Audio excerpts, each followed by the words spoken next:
Guys, हम अपने आसपास जितनी भी चीजें देखते हैं जो हमारी नीड्स को सेटिस्फाई करती हैं, क्या वो सब रिसोर्सेज हैं?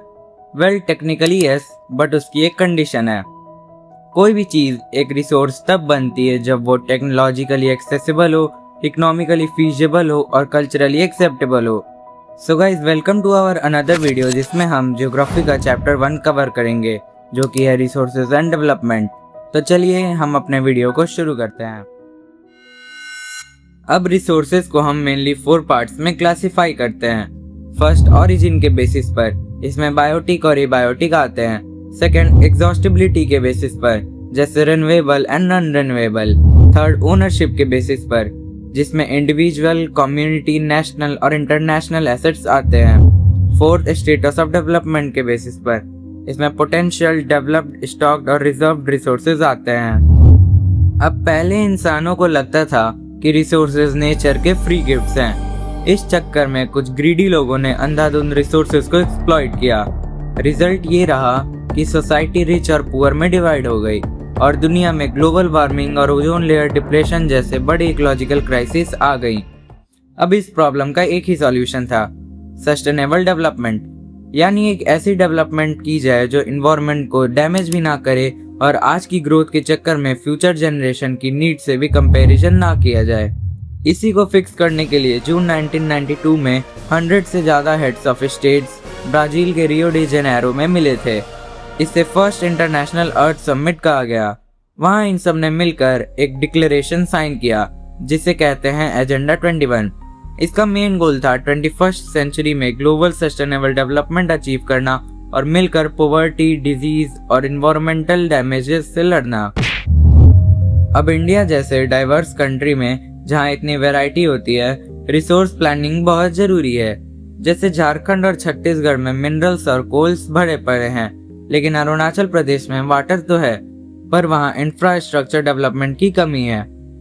इसीलिए इंडिया में रिसोर्स प्लानिंग के 3 मेन स्टेप्स होते हैं। फर्स्ट, देश भर के रीजन्स में रिसोर्सेज का आइडेंटिफिकेशन और एक इन्वेंट्री बनाना। सेकंड, एक ऐसी प्लानिंग स्ट्रक्चर बनाना जिसमें सही टेक्नोलॉजी, स्किल और इंस्टीट्यूशन शामिल हो। थर्ड और फाइनल स्टेप है इन रिसोर्सेज की प्लानिंग को नेशनल डेवलपमेंट प्लान के साथ मैच करना। रिसोर्सेज को बचाना कितना जरूरी है, इस पर गांधी जी ने बहुत सही बात कही थी। There is enough for everybody's need and not for anybody's greed. India का total land area 3.28 million square kilometre है। अगर इसके रिलीफ फीचर्स को देखें तो 43% प्लेन्स हैं जो एग्रीकल्चर और इंडस्ट्रीज के लिए बेस प्रोवाइड करते हैं।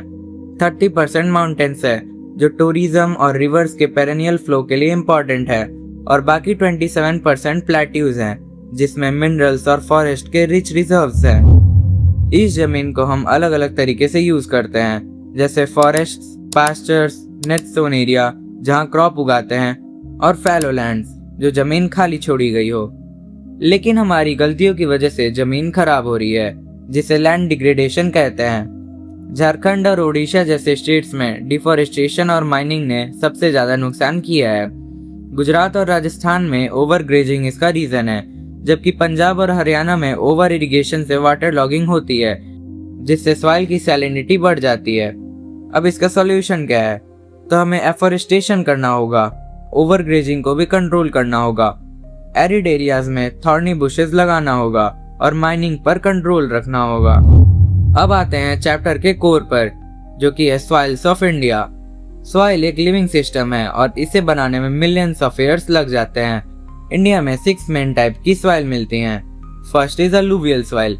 ये सबसे इम्पोर्टेंट और सबसे ज्यादा स्प्रेडेड सॉइल है। पूरे नॉर्दर्न प्लेन्स इसी से बने हैं। ये इंडस, गंगा और ब्रह्मपुत्रा रिवर्स के लाए हुए डिपॉजिट से बनती है और बहुत फर्टाइल होती है। एज के हिसाब से ये 2 टाइप्स की होती है। पुरानी वाली को बांगर कहते हैं जिसमें कंकड़ नोड्यूल्स ज्यादा होते हैं, और नई वाली को खादर कहते हैं जो बहुत फाइन और ज्यादा फर्टाइल होती है। Second is black soil. इसे रेगर सॉइल भी कहते हैं और ये कॉटन उगाने के लिए बेस्ट मानी जाती है। ये डेक्कन ट्रैप रीजन में मिलती है और वोल्केनिक लावा फ्लोट से बनी होती है। इनकी मॉइस्चर होल्ड करने की कैपेसिटी कमाल की होती है। Third is red and yellow soil. ये वहां बनती है जहां रेनफॉल कम होती है और इग्नियस रॉक्स होते हैं। इसका रेड कलर रॉक्स में आयरन की डिफ्यूजन की वजह से होता है और जब इसमें मॉइस्चर आ जाता है तो ये येलो कलर के दिखने लगते हैं। Fourth is laterite soil. लेटर एक लैटिन वर्ड है, इसका मतलब है ब्रिक। ये सॉइल हैवी रेन की वजह से इंटेंस लीचिंग का रिजल्ट होती है। ये थोड़ी एसिडिक होती है और सदर्न स्टेट्स में मिलती है। ये सॉइल टी, कॉफी और कैश्यू नट्स उगाने के लिए परफेक्ट है। Fifth is arid soil. ये सैंडी और सलीन मतलब कि नमकीन होती है। ड्राई क्लाइमेट की वजह से इसमें ह्यूमस और मॉइस्चर कम होता है।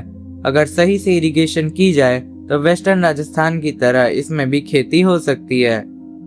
Sixth is forest soil. ये ठंडी और माउंटेनियस एरियाज में मिलती है। वैलीज के पास ये लोमी और सिल्टी होती है, पर अपर स्लोप्स पर ये कोर्स ग्रेन्ड हो जाती है। अब हम लोग अपने लास्ट मोस्ट इम्पोर्टेंट टॉपिक की तरफ बढ़ेंगे, जो कि है सॉइल इरोजन। सॉइल कवर के नेचुरली या ह्यूमन एक्टिविटी से वॉश अवे होने को हम सॉइल इरोजन कहते हैं। ये मेनली हवा और पानी से होता है। जब तेज बहता पानी टॉप सॉइल की पूरी लेयर को अपने साथ बहा ले जाता है तो उसे हम शीट इरोजन कहते हैं। और जब पानी क्लेई सॉइल को काट कर डीप चैनल्स या गलीज बना देता है तो जमीन बेडलैंड बन जाती है। जैसे चंबल बेसिन्स में ऐसी जमीनों को रेवाइन्स कहते हैं। लेकिन हम इसे रोक सकते हैं। माउंटेन पर स्लोप्स के अगेंस्ट फ्लो तोड़ने के लिए हम कंट्रोल प्लगिंग कर सकते हैं। पहाड़ों पर स्ट्रिप्स कट करके टेरेस फार्मिंग की जा सकती है और ओपन एरियाज में हम क्रॉप्स के बीच ग्रास की स्ट्रिप्स लगा सकते हैं, जिसे स्ट्रिप क्रॉपिंग कहते हैं। और एयर को रोकने के लिए हम लोग लाइन से ट्रीज लगा सकते हैं, जिन्हें शेल्टर बेल्ट्स कहते हैं। और लीजिए, इसी के साथ हमारा क्लास 10 ज्योग्राफी का फर्स्ट चैप्टर पूरी तरीके से कंप्लीट हो गया। आई होप आपको ये वीडियो पसंद आई होगी। सो मिलते हैं नेक्स्ट चैप्टर में। तब तक keep studying and keep growing.